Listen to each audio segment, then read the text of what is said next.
You have to actually make people skip your ad, which is a bit counterintuitive, but you actually don't want everyone to watch your YouTube ad. You actually want the wrong customers to actively skip the ad and to give the algorithm more options and more data to find the right customers.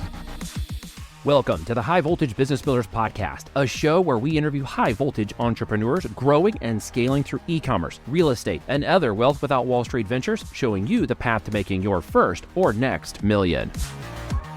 Hey everybody, welcome back to another episode of the High Voltage Business Builders Podcast. I've got a really cool guest today. I had a really great conversation with him in the green room prior to setting up this call. So I'm excited to talk today about YouTube ads specifically for e-commerce with some tips, traffic strategies, maybe keyword, maybe search, maybe display, definitely YouTube, and what all of that could mean to your e-commerce business after you listen to this call. So thanks for joining me today, Christian. And should I call you Christian or Chris or Christopher? Chris is fine. Chris is fine. Okay. Or hey dude, or whatever I should call you.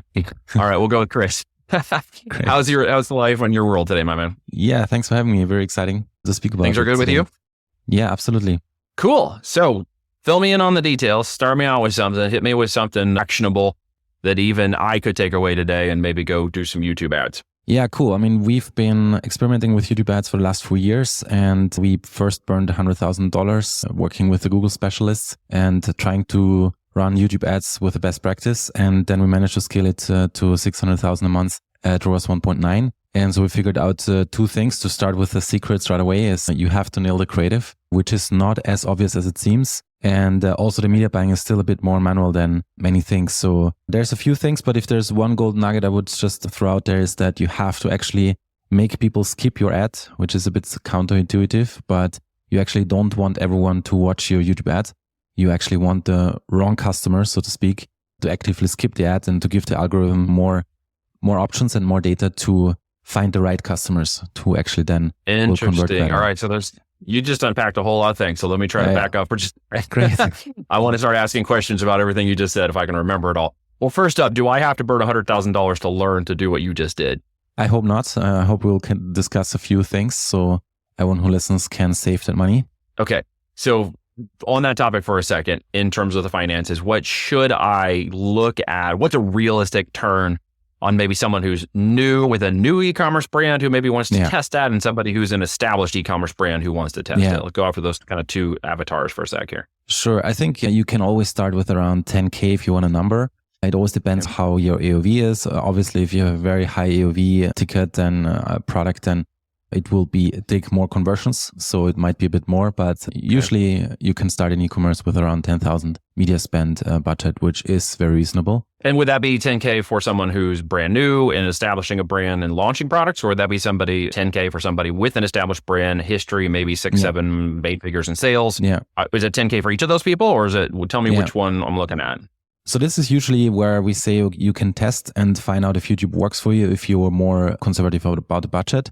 But if you say, okay, I want to make YouTube work, I can definitely invest money, then you can also scale faster. So usually what we always ask is if you've been an established brand and if you had some learnings, then you can go broader and test a lot at the same time. If you're more conservative and you say, I don't want to spend too much money finding out, then we take some assumptions, right? We see what has worked already on another channel. We maybe narrow down the audience and the hooks a bit more, and go first with what has been working on other channels. So this is kind of the approach. Either test more, a lot of things will not work, but you find out more, or you a bit more conservative and go with the best performers. So really we're buying data at the beginning stages here to define our audience and help the algo define who our audience is as it dials in that conversation with our folks, right? So that may take whatever it's necessarily going to take. Should I expect any ROAS on that 10K to begin with, or am I expecting realistically a good amount of that will spend dialing in the conversions of my audience? Yes. No, we really see YouTube ads as a direct response channel. So we really see that it is possible to have a direct return even in the beginning. Of course, you will, over the long run, you will optimize your messages, your creatives, and also your landing page, your funnel. So you can, of course, increase that performance later on. But usually in 3 to 4 weeks, you should be able to really see, okay, does YouTube work for me or not? So around 1.9, you mentioned earlier as a possibility of target for just doing simple math. If I put in 10K, I should expect to get back 11,900. So I make back the money I spent plus an additional roughly $1,900 to $2,000 roughly if I should get targeted audience conversions and things. Well, yeah, ROAS 1.9. So it would mean if you put in 10K, then you would get 19K back in that case. So we've had it scale, but of course it always depends on the product and on the funnel. But yeah, that's definitely possible. Excellent. So that's what we consider to be top of the funnel sales, right? First in, first sale, first acquisition of customer before any follow-up metrics, emailing, or any other opportunities are placed on that, right? Yeah. Okay. That's a solid win. I mean, if you're growing a brand and starting out, let's say if you spent 10K and you made 10K in sales, you've basically dialed an audience in an avatar. Now it's your job to really figure out how to optimize that into profitability. Is that a fair statement? Yeah, definitely. I think YouTube can be profitable at first purchase as well. We always say if another channel works already, for example, Meta, then YouTube can also expand your audience. You can tap into new audiences. And yeah, if nothing worked, right? If you tried everything and nothing worked, then probably there's something else that first needs to be fixed. Maybe it's product, or maybe it's in general messaging, positioning before you should start. Yeah. Okay. So in your mind, are you driving that to like a Shopify website, WooCommerce traffic? Or are you also sending people to Amazon storefronts or Amazon listings or other thing too? Are you running both channels? It actually works to also drive offline conversions. It's way harder to measure that. So everywhere you don't have direct conversion measurements, also on Amazon, it's very hard to measure the real impact. But yeah, we've done that as well. Of course, the best way to measure is if you drive it to Shopify or D2C website. Yeah. Yeah. One of the strategies I was thinking of, and I haven't actually done this yet, and you tell me if this is a dumb idea or not, was I know there's ability to do TV-based ads through Google, YouTube, if I'm not mistaken, correct? It would be I see quite a few of these QR codes or keyword codes, or like the old days in my school, old school was Amazon could be used like a keyword targeting, like AOL keyword, my brand name, or AOL keyword dish soap. Do you see those working? Do you guys test those out at all? And do you see that measurement working for Amazon sellers? Actually, no, we don't really work with QR codes. We haven't tested it out. I mean, it could be an interesting thought how you can implement that. So mostly we drive traffic, and then we ask customers also, how did you hear about us? Which I always think is the fairest or the most unbiased way, right? Because you don't depend on the tracking and overinflated numbers, but you just really ask, how do you hear about us? And if the people say, customers say, we've heard about you from a YouTube ad, then most likely going to be a YouTube ad. I found the strategy that doing more targeted keywords for like search terms related and SEO related keywords in the ad to send them to Amazon really helps boost the conversions on Amazon. It's sort of measurable by kind of it's disparate because you can't track an actual conversion metric on Amazon's listings. So what you can track is a referral metric from their brand referral links. So you could run a YouTube ad, brand referral link, and at least get a good idea of money in, money out for your test campaigns. And of course, organic searches, which means that we target keywords we know are highly relevant for our Amazon listing, and then place them into the keyword term search for the ads on Google to ensure there's more one-to-one relevant compliance for those, for people searching for baby diapers or whatever. Right? Interesting thought. So for existing sellers, then you're looking at predominantly, it sounds like Shopify or e-commerce traffic going from Google, YouTube to a Shopify store. Is that correct? Yeah, that's the easiest way to measure. But of course, you're always going to drive sales across platforms, right? It's just harder to measure. That's right. Yeah, we see a lot of spillover traffic from Facebook, Google, TikTok, et cetera, spills over to Amazon. We have a number of clients we're helping with right now because their spillovers anywhere between 10 to 20% of traffic pulled in from these metrics are hitting Amazon. Yeah. And so their goal, of course, is to scoop that up and get as much of that traffic for their Amazon because it lifts the brand there, of course, and resonates with that channel. And there is a noticeable metric between paid traffic and the response to Amazon that is impactful, especially for highly competitive brands or brands in niches that are highly competitive, electronics and supplements and home and gear and this kind of stuff. They can be highly. So if I'm an existing seller and I'm Boeing, is that 10K idea, we're still kind of taking that thing forward here. What would I kind of expect to see and what would I do if I'm an existing seller, existing brand, I've got a Shopify store stood up, but I haven't been playing with Google ads? What would you tell somebody like that? I mean, Google ads is very broad, right? And what we found is that most agencies come from the search and the shopping, and that's a very different channel than paid ads, paid social, for example. So one is like pull marketing, people search for it, and then you show up, and the other one is actually speaking about the creative. So for YouTube ads, as mentioned, the creative plays a huge role. And that's also why, nothing against Google ads agencies or teams, they're really good at what they do, but often that would actually better fit almost in paid social part YouTube because of the creative part. And so that's why we found there's always a disconnect sometimes between these two channels, and often advertisers just set up performance max and so on. And this is just a black box. You never know what you really get. There's a lot of brand traffic there, and It's kind of a soup, a cream soup. You can put a lot of vegetables in there. Some are good, some are not so good. And then you have a cream soup. It looks nice, it tastes nice, but you don't know what would be in there, right? And so that's kind of what I see Performance Max. And so it's always a bit tricky, but if you run Google ads, perfect. Run search and shopping ads. I mean, why not? Do that. It's low hanging fruits. To really scale with YouTube ads, you really have to think about the creative and get that right. So let's break into that for just a second, because creative obviously is extremely important for product or service or whatever you're doing. And I had the founder of Incense Pro on here, who's a user-generated content platform. You might know about Incense Pro. If not, guys, go check it out. It's one of the other podcasts where I interviewed him to talk about user-generated content and its importance and its impact today, because 80% of sales influence is now coming off of videos, right? So with YouTube videos and stuff, are you seeing homemade organic videos doing well? Are you seeing the UGC creatives doing well? If I'm going to put up an ad for my product, what's the best kind of creative metric I should go after to really see faster results? Yeah. So the interesting thing is we've done shootings for creative productions for 50,000 and we've done basically for 500. So interestingly, the cheaper ones perform better. And that's also because YouTube is everyone wants native content. And if you have a kind of a TV production, a TV commercial that you put on YouTube, immediately viewers know that's an ad. So they're going to skip it. As you said, user generated content is very important. So yeah, user-generated content can perform really well. What also works really well, interestingly, is AI voiceovers. Sometimes it's really hard to recognize that it's not a real person, but actually AI voiceover, and then just using existing footage or existing material that brands have from products. And yeah. But you said something earlier. I'm going to go back to this. You tapped into that just a little bit. So let's pull it back out. And that was related to getting people to skip the content. Yeah. So if I'm creating that $500 video, or maybe I'm doing it myself to some degree, what am I going to say right out of the gate to make that a reality so that I can help train that algorithm to the right people and away from the wrong ones? That's a good point. And it's very tricky to do that. So let's say you want to address the problem, right? For example, if it's you struggle to sleep at night, then great. That's important, right? To address this kind of question, a problem that people have. But you could be now selling a supplement. You could be selling, I don't know, a mattress or a pillow, or you could be selling, I don't know, a sleep tracking device. So some people might not be open for supplements, for example, or they had bad experience, so they would not be open for that. So it's not only important to state the problem, but also what is the solution, how you can help them. And then those people that have these objections, I'm not going to take supplements, but actually it's a sleep tracking device. I haven't tried that. Maybe this really helps me. Then they continue watching. And the ideal length is around 1.5 to 3 minutes. So you can put really a lot of content in there. And you can pre-qualify people, and viewers don't have to click, right? They can keep watching. You just have to make them watch a bit more then, and they don't have to click and wait for 2 seconds until another page loads. So once they click and they come to your website, then they're really ready to purchase because they've seen a lot of material and a lot of objection handling in the video. Okay.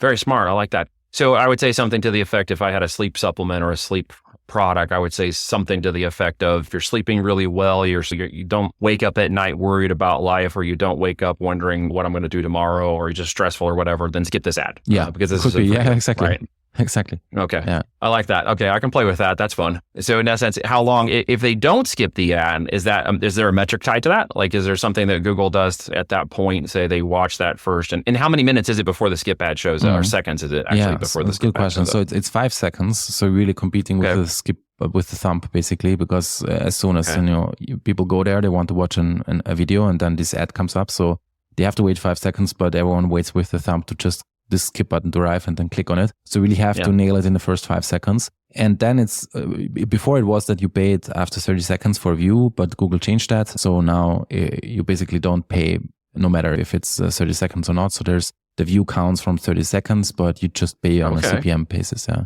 So I got 5 seconds to grab their attention, which means I need a really smart 5-second hook to test. Yeah. Which probably is the biggest thing you test on this to get past that skip button, right? Yes. Okay. And then the first 30 seconds is really, I've got to hit the meat of my value benefits. Yeah. In that 30 seconds, if I do a good job, you're saying that I don't pay for that ad if someone watches up to 30 seconds of it. Is that what I heard you say? That was in the past. So now you pay anyway. So you pay on now you pay anyways. Oh, great. You pay anyways. So it doesn't matter. Go Google. I guess it worked too well. It worked too well, exactly. So you could really trick the algorithm. But now you just have to really, that's why it's so important to make the wrong people skip, that the algorithm will show it more to the people that don't skip in the end. And then you're just targeting on a broad basis. You're getting more to customers or potential customers that will be, of high value. Yeah. But the real metric there, if memory serves me correctly, in my experience, is the CPM metric, is what you're really shooting for. What's a good and bad CPM metric? If I'm doing this right, my hook is 5 seconds, it nails it. They watch up to that first 30 seconds and they're really engaged. What would I expect a CPM to kind of look like, that cost per 1,000 impressions? So the CPM can vary a lot, unfortunately. There's no simple answer depending on the industry. There are certain industries like finance and so on, they are super expensive, and there are other industries that are cheaper. So what we really try to do is, of course, make it work on a return on ad spend. So again, like for e-commerce, usually return on ad spend of 1.5 to 2 is usually profitable, or something where e-commerce would say, okay, that makes sense. Otherwise, I would suggest think about your unit economics, but in that range, and that's very doable on YouTube. I'm going to put you on the spot for a second. Ready for this? It's a challenge. Okay. So if I turn this into a YouTube ad for your podcast, what's your 5-second hook? I'm putting you on the spot. For your podcast, for promoting your for podcast? This, for you. I'm challenging you. I would say YouTube ads outperform meta ads every single time. Could be a hook. That's for cool. example, the hook that got me hooked into YouTube ads. So how I started with YouTube ads was that we've been in the D2C, and I had to scale this because of all the VC pressure. It was never enough, as you can imagine. And so Meta was just maximized. And then I saw this YouTube ad, which said YouTube ads outperform Facebook ads back then every single time. And I was like, dude, definitely not. I'm going to prove you wrong. But that kept me watching the video, clicking, and I just wanted to prove this guy wrong. And then we found out, okay, actually there's a system that can make it work. So, sometimes marketing is just a matter of testing until you fail to figure out what works and what doesn't work, right? I mean, it's not a perfected process. There are, of course, better ways to do things. There are even best practices, but as you have learned in the past, I followed Meta, which was Facebook before, best practices. I followed TikTok best practices to a degree. And even then I just got banned from my TikTok account, even though they said your ad is rejected. And then they came back and reviewed it and was like, whoops, we're sorry. It's not rejected. They did that enough times that my account got shut down. And I went through the whole suspension process. And TikTok's like, well, we can't give you your account back. And I'm like, yeah, really? I mean, it's not like I was on there Lambroing with my cars and bikini clad women about how you can make $1 billion in 5 minutes. But apparently my direct marketing needs some work. Interesting. But you mentioned a good point here, Neil, because many are or were even depending on one channel, right? And then when iOS updates hit, then everyone was like, oops, we only have Facebook ads. What are we doing now? So right, now that all of a sudden it's going backwards, as I heard earlier this week, right? So now they're trying to release that restriction, so to make the tracking a little bit. And everyone rejoices, yay! Right as they launch Threads at the time, literally we're recording this. Yeah, the new marketing thing for Threads, which may turn into an ad revenue opportunity for them, like it did for Twitter, as they basically follow the masses, which is fun to watch. I'm not particular. Are you going to get into Threads at all and think it might have any value to what you're doing in the YouTube side, or are you watching that at all, or do you even care? Of course, very curious. I think that's an interesting discussion because I've recently seen Mr. Beast, which is also probably the most famous YouTuber, and a conversation that he had with Arnold Schwarzenegger, where he basically Mr. Beast showed how he lost weight over the last years by lifting and just eating more healthy. And then Arnold Schwarzenegger replied or reshared his tweet and said, hey, come to LA and we're going to live together. And I don't think that will happen on Threads, to be honest, because these people like Arnold Schwarzenegger are not active there. So that makes Twitter a very unique platform. So I'm curious what will happen here. Yeah, I'm like, hey, all the marketer people in my network are like, hey, we got to get on Threads. And it's a 17th network I'm on at this point. I'm like, hey, you guys go over there and let me know because I'll get banned in like 5 minutes. So I'm just waiting to see how long before it goes. How hard is it to get banned on AdWords in YouTube videos that we're doing here and this type of thing? I mean, what would I have to do to get banned from Google YouTube ads? It is possible. Of course, if you, for example, selling products that are restricted, like alcohol or something, you would not be able to advertise. Okay. We've had a client that had lingerie underwear that is, you just have to show skin. Otherwise, it's hard to promote. It's very tricky to do that. And Google also looks into not only the ads, but also what is on the website. So even if you make the ad somehow work, if there's something on a landing page that doesn't work for them, then so it's very hard, From a formatting perspective on the creative, because I understand how powerful this is and how much it needs to be tested really to figure out that audience conversation and to dial in the numbers. What is the kind of creative format you guys have found, just maybe at a high level? We talked about the 5-second hook and we understand the 30-second power of that, but what really is kind of the format? Is it face-to-face video, faceless videos, just the product? Like, what are you finding that someone might take away from this today and say, okay, if I could just make a video like that, I could start testing this kind of framework? Yeah, that's a good question. So we kind of cross two things. We crossed content, which is like finding out what messaging is there that really works. And then we cross it with the creative format. So one messaging can be used in different creative formats. So we have creative strategists and think about what is kind of trending. So it could be like new me versus old me. So you take one hook and say, okay, before that, I know I was super tired Monday morning, because I couldn't sleep. And now I'm like super energized. I mean, obviously a bit different, but from a concept perspective. So this would be a creative concept, right? Or something in this direction. So it doesn't really matter. Usually before it was this talking phase was something that worked really well, where you, as you said, speak into the camera, but it has changed a lot. So now it doesn't have to be, and sometimes faceless works. Okay, awesome. Well, any final things, maybe a question I didn't ask you that you'd love to share some details about, or things that are on your mind that I didn't think to ask you about? Yeah, I think probably it's a good question. When do YouTube ads not work, or when should you not run YouTube ads? Is something that comes up a lot. And that's usually, I would say, if you're doing like 5 million or more as a D2C brand, then you're definitely missing out on YouTube if you're not running YouTube ads. And that's also because YouTube is the second largest search engine. So combined with Google, anyone who searches for your brand, your competitors can run YouTube ads on them. So if someone searches for a brand name and someone then watches YouTube ads, then they could see an ad from your competitor. So they're really taking traffic away from you. I would still suggest that you master one channel first, and then before you spread all your resources. But apart from that size, you're really missing out. Apart from that, it's probably too early. Yeah, I would agree with that. That's very smart. Thank you for saying that, because I would echo the same sentiment in the way that I do business and the way we teach clients or people to grow is to obviously establish a brand and a business and a presence and really start to understand the demographics and avatar, the language and audience conversation of that brand. We focus them on Amazon first if they're brand new and don't understand all the mechanics just yet and want to find people who want to buy products. There's 150 million of them on Amazon. It's a great place to start. Definitely. But once they get that first product, once they get that first thing going, I think Google AdWords should be a definable process once they start to realize they've dialed into the product and they're starting to grow that brand. Putting a little gas on fire, we suggest, is important. We also talk about TikTok ads, but definitely I can see Google YouTube ads being very powerful if they just take relevant keywords from Amazon and apply them to relevant keyword campaigns, and targeting YouTube videos inside of that platform can be very powerful for them. So thank you for coming and sharing that today. Great Appreciate nuggets, good information. Obviously, you know your stuff, which I am impressed by. So I'm going to put in the show notes and everything where people can hit you up. Where's the best place? Is there something you're going to give people for free, or any training or something you want to hand out, or what's on your mind? Yeah, I'm limiting consultation sessions usually, but definitely for everyone who listens can offer a free consultation session. So I'm also very active on LinkedIn or on our website, and happy to connect and see if YouTube ads can work for you. All right, man. So all that stuff will be in the show notes, folks. I encourage you to check it out. If you got any questions about what you heard today or any clarifications, please drop that on YouTube. We'll answer it, and if necessary, get Christian involved in that to answer those questions for you. Like, share, comment, do all that normal stuff everybody asks you to do. It's boring and stupid, but we need it to be big tech and to make sure people hear today what YouTube strategies like this one can actually do to your business and change your potential trajectory in business. Thanks, everybody, for checking it out. If you liked this, give us a like. If you loved it, leave us a review on Apple Podcasts, Spotify, or somewhere else. Thanks, guys. Take care. Ask you this. If you're serious about building an e-commerce business starting on Amazon FBA, what if myself and my team worked with you one-on-one to execute the steps outlined in the podcast while helping you discover what the heck to sell, how to make sure it's profitable, and how to successfully launch a brand, plus how to do it under a consulting plus performance-driven model where I put a $10,000 skin in the game guarantee for those that show up and are serious about building a real business done with us?